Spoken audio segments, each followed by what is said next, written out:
Hello. Thank you for joining us today on the Kelly Kitley podcast. Today I have Vicky Nguyen, who is an NBC News anchor and NBC Chief Investigative Correspondent, and also the author of Boat Baby. During COVID, you were known in our home as the COVID lady on TV because we were just tuned in about all the things that you reported on and wiping down our groceries before we brought them in the home. And that was such a time, I would imagine, for you too in transition, moving from California to New York, not that long before then, and then being in studio by yourself. I think you and Hoda Khatib were the only ones who were actually in studio during that time. So I just wanted to say thank you. You are just Mhm. amazing in terms of the way that you report and the knowledge that you have, and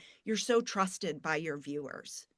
I really appreciate that, Kelly. Trust is like the most important currency we have as journalists is our trust and our credibility. And to hear that, that helped you as a viewer during COVID means the world to me. That's really all we do every day is just try to make sure that we are vetting the information that we're bringing to people to help them make smart decisions, live healthier, better, wealthier, smarter lives. And so at that time, that was the best, that was the information we were getting from epidemiologists and public health officials was like, wipe everything down, let things air dry, live in your pandemic pods. I mean, I was learning just alongside everyone else. I'm happy that you watched. It's crazy to even think about. It's surreal to think about what it was like in New York City, ground zero at that time when the pandemic broke out.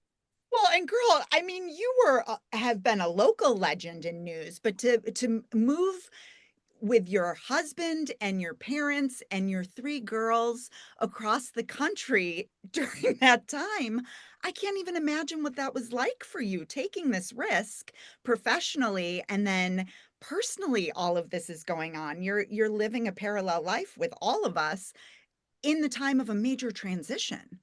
Yeah, what happened, I moved out to New York City by myself at first. It was in April of 2019, and that's when I started working. And my girls came out in August, after they finished like the school year. And then my husband, I think, came out in the fall, like October or something like that. And then in March of 2020, like everything shut down. Mhm. So we had a few good months of living in New York City, the Upper East Side, sort Sure. of experiencing this new place. But then it was New York City, like zombie apocalypse land. I mean, nobody in Central Park, very few people at Times Square.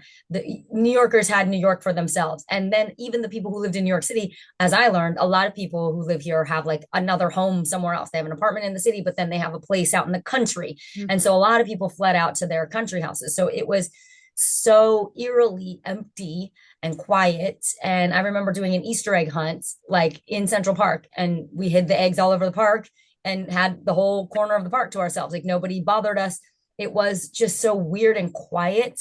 And we had nowhere to go. And I remember we like got rid of all our cars in California. We thought we were going to move to New York and on the weekends take the subways and the trains everywhere to explore. And of course, at that time, you weren't getting on public transit. You weren't going out of your house unless it was absolutely necessary. It all seems like a fever dream now, doesn't it? Yes, absolutely. And feels like a fever dream sitting here with you for me because as a contributor for NBC News Daily in mental health segments and knowing you professionally, I feel like when I read your book, it just made me love you more because you get so real and authentic. And I know who Vicky Nguyen is.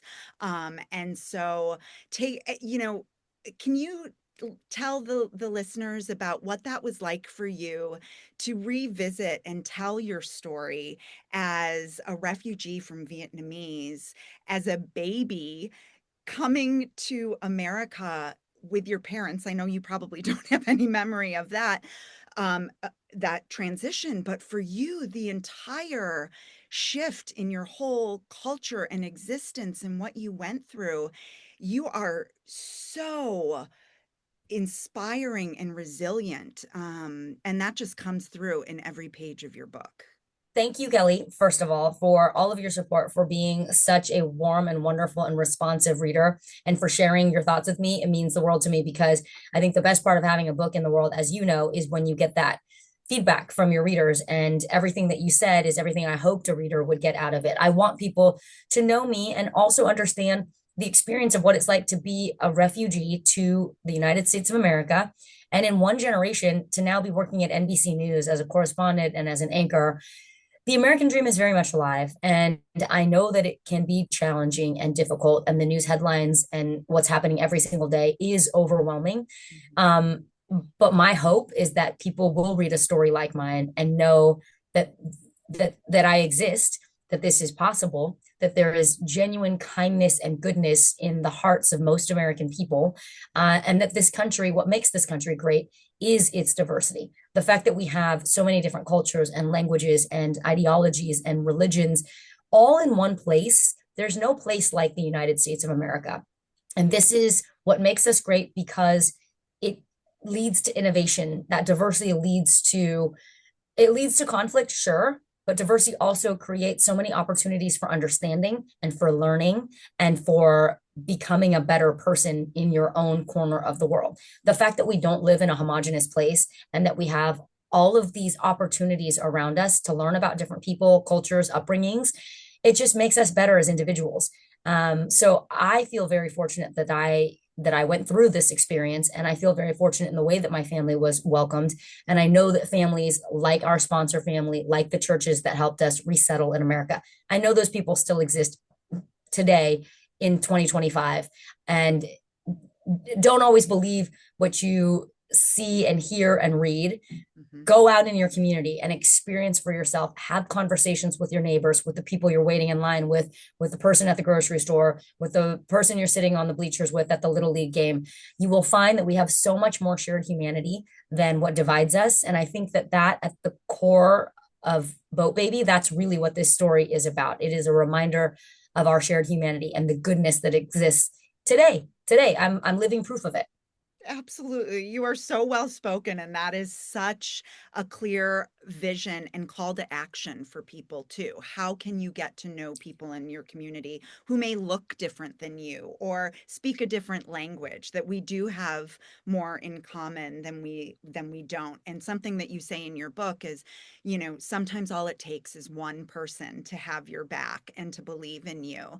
And it wasn't Mhm. always easy. I mean, you talk about racism in your book. You talk about the grind and the hustle and the small businesses that your parents um, created together. And so, um, can you talk a little bit about that? Like, did you have moments of feeling like an other or an outsider? And we're both children of the 80s and we're the same age, so I loved all the cultural components Yes. of it too, of what you were wearing and what you were into. And but it was tough too. Definitely. I mean, I think all of us can relate to being the new kid in school or just feeling like you might be on the fringe of a group. For me, from kindergarten to like fifth grade, I pretty much moved to a new school every year.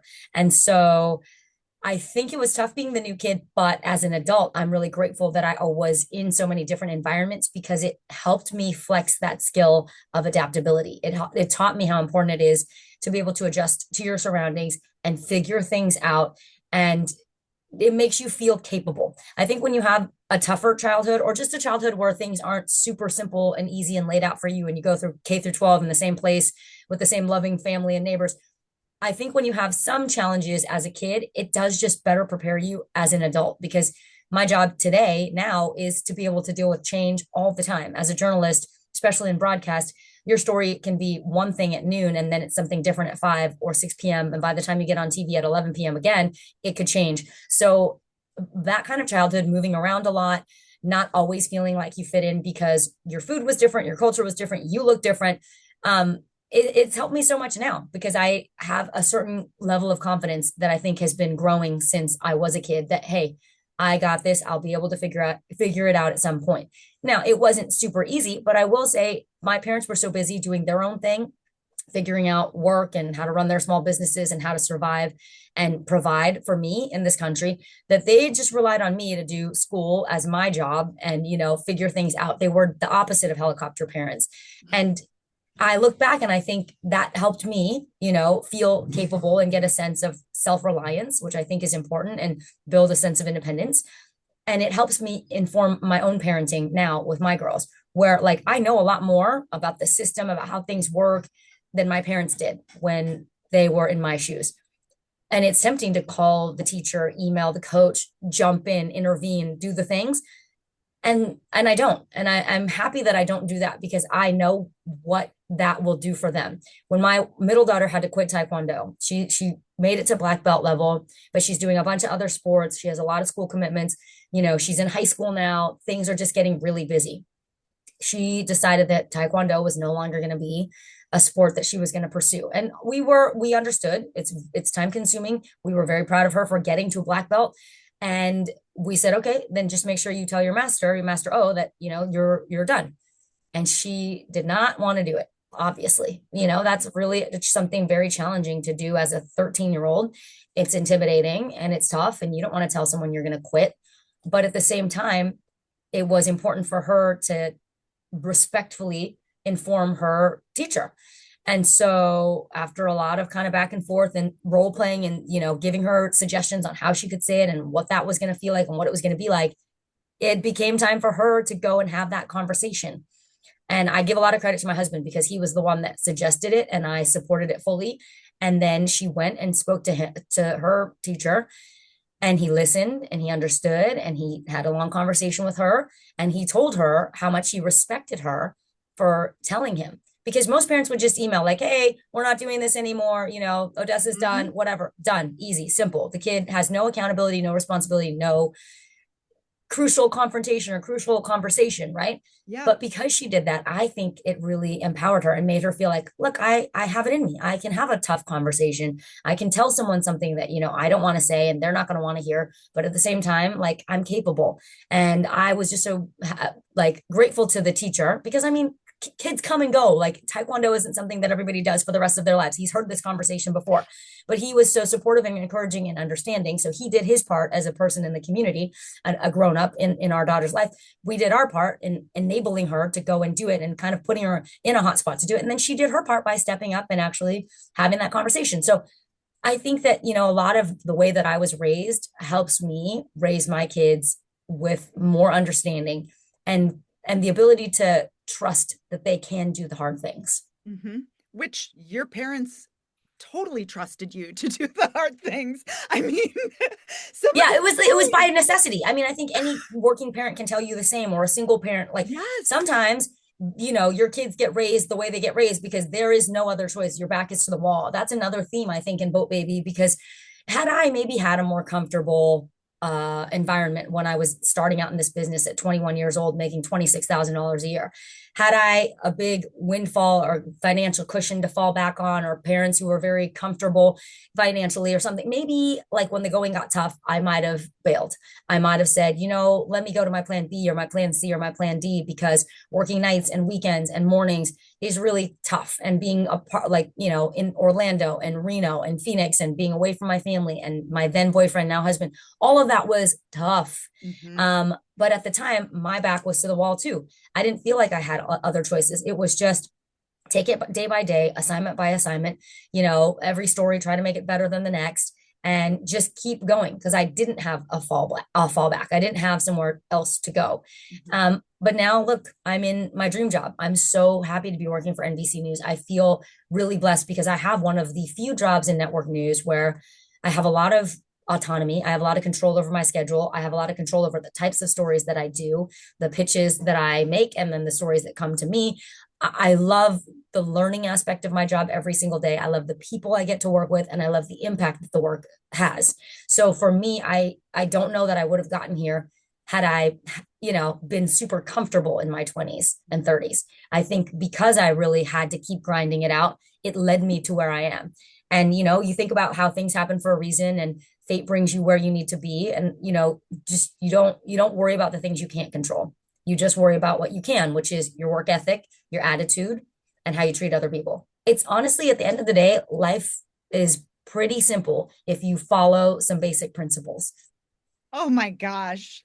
You make it sound so simple. As human beings, we overcomplicate it, right? Yeah, we And do. what you're talking about are core values. And when you're describing this experience for your 13-year-old daughter, that is a life skill, that she Yes. will be able to carry that over.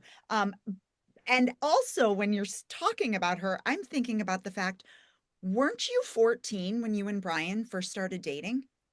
I was 14 when I met him, and we started dating when I was 16. Okay, so around the same age Yeah. as your daughters are. It is really crazy. I think about that because I have a 16-year-old now, and she is certainly not met the person who will be her husband. I Hmm. don't think. Hmm. She's not even really dating anyone. And I think generationally, maybe it's because she goes to a much smaller school and the kids kind of know each other. And I don't know, like we'll see. This is junior year. We're talking about promposals because I don't know why this is the case, but at their school, and maybe you have a similar story, but the girlfriend group will come up with ideas for the boy to do the promposal, and they basically make the poster for him, and he just has to show up with like the flowers and the poster and then say what's literally written for him. You Like got it. Yeah. it's so weird. It's not like one boy, there's a lot of recon that happens before too. Like the boyfriend group will ask the girlfriend group, like, does so and so want to go with so and so? They kind of like have to know in advance. And I do It's not so know. It's just a plotted. whole nother So world. plotted. Not a whole lot of Yeah. risk taking there. Yeah, no, exactly. Not a lot of risk taking. Exactly. So we shall see. But yeah, I think a lot about that, having three daughters. Like, I think it's really important for them to have great partners. And I tell this to all my mentees and interns in news as well, that if you envision a life with a family, or if you want children at some point, like this is an industry that can take, and keep taking and never look back. So Mhm. you have to prioritize your personal life as much as you prioritize your work, because the work will always be there. It will keep coming. It knows no bounds. But you only have a certain number of years to kind of establish yourself in like in a healthy partnership. And I just say that because I think life is a team sport. I do think infinitely that the disappointments and challenges that are inevitable in life are easier to weather when you have someone there for you. And the highs are so much more enjoyable when you have someone there to celebrate with you. So I just encourage them to make sure that they don't neglect that aspect of their life. And I know it's always like there's never a perfect time to like get married, or there's never a perfect time to like have the baby or whatever. But I'm like, everything else will sort itself out. And I am super grateful for my family that I have now. And work is challenging for sure, and juggling all of the things. I'm really grateful to my parents that they're helping us. But I am grateful that I did start my family side of the journey concurrently as much as I could with the career side. Even making some decisions, like, as you know, in the book, I talk about turning down a job offer at CNN when I was maybe 36. And I thought maybe that's going to be the only chance I ever get to go to a network. I was working in local news at the time, but it just wasn't the right time. I had two small children, and the job would have had me living out of a suitcase, traveling a ton, not really being at home. And it would have been like covering a lot of breaking news, mudslides, fires, shootings, what have you. So I did eventually say no, because I really enjoyed the job I was in, but also I felt like taking the network job was not going to be the lifestyle that would be best for myself and my kids at that time. Fast forward, I think, I don't know, was it 4 years? I had a third daughter, and then I got the job offer for my dream job that I'm in now. Like, you just don't know that these things are going to happen, but you have to trust yourself. You have to bet on yourself. You have to think, maybe this won't be my only shot. And even if it was the only shot, this maybe wasn't the right time. And now I'm on a different part and a different path. And that's the path I'm supposed to be on. Like, wherever you are, it's where you're supposed to be. Just, Sure. it's great to have goals and dreams, but also be open, because, like sometimes you just don't know what life has in store for you. And you're such a grinder as well, in terms of the work that you've done, and setting goals for yourself and looking to the next step. It's that, because you do have to hustle in your industry for Yeah, you do sure. have to work hard. There's no question about that. There is no substitute for you showing up, being the first person there, taking on the extra thing. That also makes you better. Mhm. The people who like try hard, like they get ahead because they are trying hard. So I always like think it's weird when people call someone a try hard and think of it as a derogatory term. I'm like, no, trying hard. I mean, Simone Biles tries hard. Steph Oh, Curry I love tries that. hard. Yes, Anybody who's good at what they do, they tried hard. So sure. that's okay. Wear it as a badge of honor. But then you also have this faith too, that things are going to work Yes. out. And so where Yes. does that come from? Is that something greater than yourself? For sure. I think it's multiple things. Definitely my mom and dad, both. My dad was always like, whatever's going to happen is going to happen. That's fate. You can't control it. My mom was like a big fan of that Doris Day song, I think, Que sera, sera, whatever will be, will be. And I think that's a very actually freeing mantra. It doesn't mean don't apply yourself. It doesn't mean, lie in bed, rotting away, scrolling on your screen. It just means that like life is going to life. And then you have your agency and the areas over which you can exert control. You can exert control in the kinds of habits that you develop, in the way that you show up in the world, in the work ethic that you ascribe to.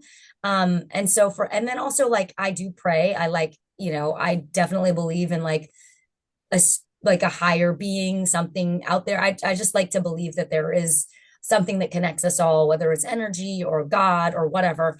And I think, that's a form of manifestation too. Like when people believe in whatever's going to happen or they can visualize it, you train your brain too. You train your brain to think what's the best that can happen. I think as humans, of course, we're programmed to survive and think what's the worst that can happen. I recently read this in Magnolia magazine. I don't know if you know Joanna Gaines and Chip Sure. Gaines. Mhm. I'm a big fan of theirs. I don't know them, but they have a quarterly magazine, and Chip wrote an essay at the end talking about their friends coming over for dinner and how they were considering a big job offer that would uproot their family, their kids, move them across the country from Texas. And they went through all the worst case scenarios of this and this, and these are all the bad things that can happen. And he said, okay, I hear you. I hear the concerns, but think about it this way. What's the best that could happen? And they started to have that conversation about how they would flourish, about what this would mean for their kids, about what they would be exposed to, about the potential and the possibilities. And isn't that such a better way of going through life, thinking about what's the best that can happen? I'm not saying be the little pig that didn't build his house out of bricks. You still got to lay down the bricks. But at the same time, think about that amazing house that you're trying to build. Like, why not you? So I think I got that philosophy both from my parents and yeah, I think it must be from my parents, really. That's how they raised me, because that's what they had to do in order to get into a little boat and try to cross the South China Sea toward a refugee camp that would hopefully mean freedom for your family later on in the United States. You got to have some kind of faith. You have to have some kind of belief that why not us? And that is a skill because our brains are wired to assess risk. So to be able to acknowledge the fears and then reframe it and say that what could happen, what wonderful things could be brought into my life because I believe this. And whether it Yes, comes to fruition or not, I always tell my clients, you're no better or worse off if it doesn't happen. So why right. not choose the better thought? Exactly. Exactly. Yeah, this is right up your alley. It is so much about like training your brain and techniques and things that you say to yourself, self-talk, positive self-talk, all of Mhm, that people mhm. think is like fluffy and whatever. But if you constantly tell yourself terrible things and negative things that you wouldn't ever say to your child or your best friend, of course your brain's going to start believing that. Mhm. So your parents live with you now. Mhm. There's 7 of They you. also have their own apartment that they go to on the weekends as well. So it's They good. We have do. like a Okay. great balance now. Yeah. And how old are they? My mom is 78 and my dad is 72. Okay. And what are their hopes for their own grandchildren? It's very interesting. My dad was just asking about, going like college tours and university tours and what's AI going to do and like what should they be studying. And I'm like, Dad, your guess is as good as mine. I mean, Mhm. I do think they should focus on their EQ and being great communicators and, learn how to be connectors and be adaptable. I want to foster their love of learning and that they can, succeed in any kind of environment. But I don't know. Like, I think they hope that the girls will be healthy first and foremost, and that they will find their place in the world and contribute and be of service. But yeah, like I think they're more practical too. So they're like, what are they going to study? Like, what's going to happen in the future? Mhm. And it's certainly a question I think we all have, especially as we talk a lot more about artificial intelligence and how it really is changing the workforce. But there's always going to be a part of me that really does believe in the core of humanity and that machines aren't going to take over. And yes, like toll collectors who used to stand at the bridge and take $5 every time we crossed the Golden Gate Bridge. That became an automated job. Mhm. But those people, I hope, are still surviving and thriving in some other way. I Sure. think people are adaptable and they will find other places to be and go. And I think a lot of it is speculative at this point too. I think a lot of the people who are like doom and gloom or who are warning about machines taking over, I don't know that they've like talked to the family in Kansas or like most of the people who make up America. Most of the people who make up America are not AI engineers. Those people live in Silicon Valley, where I'm from. Sure. But there's a wide swath of real people with real jobs, real values, real culture. And I don't think we're going to go down that easily. I don't think we're in a Skynet scenario yet. But I do think my girls will need to sharpen their critical thinking skills and they will need to be open to graduating and going into the workforce in the next 5, 10, 15 years Mhm. as people who are like thinking like Swiss Army knives, like I can do this, I can do this, I can do this. And whatever is required of me, I will be able to find my place. I think when you live in service of the greater good and you think about what can I contribute, how can I be of use, you'll never feel like you don't matter. And I think that's really important. Wow, what a gift for me. I feel so motivated listening to you, and I love that analogy of the Swiss Army knife. That is so true. Any of the girls have an interest in following in your footsteps or Brian's footsteps in medicine? Interestingly, so far, no, but my middle one actually has mentioned a couple times that she's interested in becoming a psychiatrist. And I Ah, don't, right. So that's your world. So I don't know what draws her to that. We kind of talk. She likes listening to people. She likes helping people solve problems mhm, and issues. But mhm, psychiatry is different than psychology. I was like, right. that's a medical degree. And also, like, you would be able to prescribe medicine. And also, it's a hard job. What you do, taking on the emotions and listening to people being so vulnerable and like feeling the weight of their world. I wonder how you're able to Mm. kind of like come out of that and maintain your own emotional health. Like, how do you do that? Do you, Oh, well, I know for me, for example, yeah, people are like, oh, don't you get overwhelmed by right. everything that's in the news? And I say, when I'm not working and when I don't need to be researching for the next day and kind of on current events, I give myself periodic breaks from the news for sure. Like I definitely unplug because I think you need to like get away from that stimulus sometimes. Is that what you do to recharge? Like, how do you make sure that when you're hearing all the heavy issues and problems that you somehow aren't also feeling those emotions? Sure. Great question. I had a professor of mine say it's so important to have one foot in and one foot out. I think that that is a balance that we have of like checking what's going on for me as I'm holding space for people, as well as holding the space for them. And so it is important. I have a ritual of lighting a candle and doing my own gratitude list before I start my day in the morning and then Oh, blowing out the candle at the end of seeing clients as a transition to then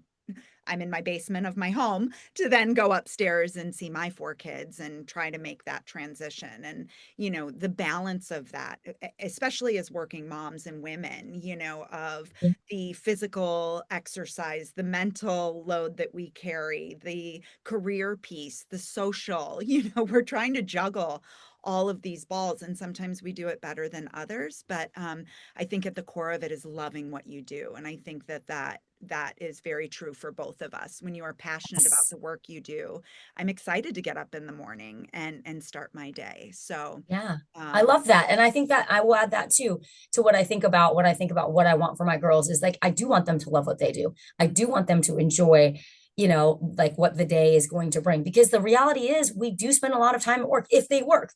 And that's the other part of it too. It's like, will they work? I mean, there's a lot of emphasis on higher education and I don't know. I'm actually not a tiger mom. I'm actually like people think that's one of the things I think surprises people. They think I'm like, you're going to go to an Ivy League and you're going to do this and you I want to expose my daughters to like lots of different campuses, lots of different places where they could live. I know they're going to do fine wherever they end up.